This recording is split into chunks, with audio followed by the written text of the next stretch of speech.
एक गांव में एक साहूकार रहता था। साहूकार के एक बेटी थी। वह हर रोज पीपल सींचने जाती थी। पीपल के वृक्ष में से लक्ष्मी जी प्रकट होती थी और चली जाती।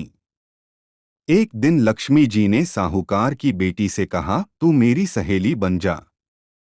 तब लड़की ने कहा कि मैं अपने पिता से पूछकर कल आऊंगी। साहूकार की बेटी ने घर जाकर अपने पिता को सारी बात कह दी।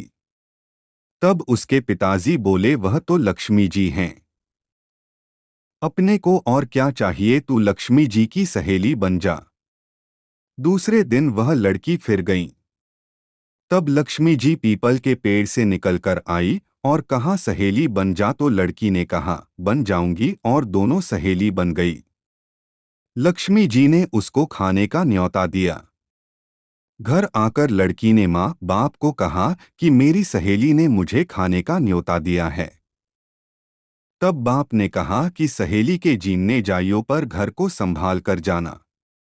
तब वह लक्ष्मी जी के यहाँ जीमने गई तो लक्ष्मी जी ने उसे शाल दुशाला ओढ़ने के लिए दिया, रुपए दिए, सोने की चौकी, सोने की थाली में 36 प्रकार का भोजन व्यंजन करा दिया। जीम कर जब वह जाने लगी तो लक्ष्मी जी ने पल्ला पकड़ लिया और कहा कि मैं भी तेरे घर जीमने आऊंगी। तो उसने कहा, आ जाइयो। वह घर जाकर चुपचाप बैठ गई। तब बाप ने पूछा कि बेटी, सहेली के यहाँ जीम कर आ गई और तू उदास क्यों बैठी है? तो उसने कहा, पिताजी, मेरे को लक्ष्मी जी ने इतना दिया, अनेक प्रकार के भोजन कराए, परंतु मैं कैसे जिमाऊंगी? अपने घर में तो कुछ भी नहीं है। तब उसके पिता ने कहा कि गोबर मिट्टी से चौका लगाकर घर की सफाई कर ले।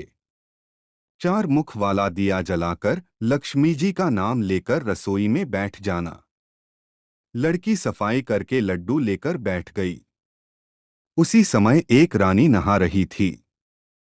उसका नौलखा हार चील उठाकर ले गई और उसके घर वह नौलखा हार डाल गई और उसका लड्डू ले गई। बाद में वह हार को तोड़कर बाजार में गई और सामान लाने लगी तो सुनार ने पूछा कि क्या चाहिए। तब उसने कहा कि सोने की चौकी, सोने का थाल, शाल दुशाला दे दें, मोहर दें और सामग्री दें। 36 प्रकार का भोजन हो जाए, इतना सामान दें। सारी चीजें लेकर बहुत तैयारी करी और रसोई बनाई। तब गणेश जी से कहा कि लक्ष्मी जी को बुलाओ। आगे आगे गणेश जी और पीछे पीछे लक्ष्मी जी आई। उसने फिर चौकी डाल दी और कहा, सहेली चौकी पर बैठ जा।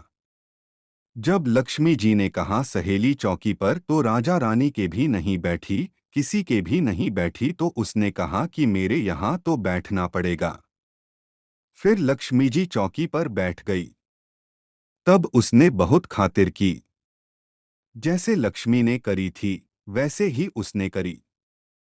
लक्ष्मी जी उस पर खुश हो गईं। घर में खूब रुपया एवं लक्ष्मी हो गई। साहूकार की बेटी ने कहा, मैं अभी आ रही हूँ, तुम यहीं बैठी रहना, और वह चली गई। लक्ष्मी जी गई नहीं और चौकी पर बैठी रहीं। उसको बहुत दौलत दी। हे लक्ष्मी जी, जैसा तुमने साहूकार की बेटी को दिया वैसा सबको देना। कहते सुनते हुंकारा भरते अपने सारे परिवार को दियो। पीहर में देना, ससुराल में देना, बेटे पोते को देना। है लक्ष्मी माता।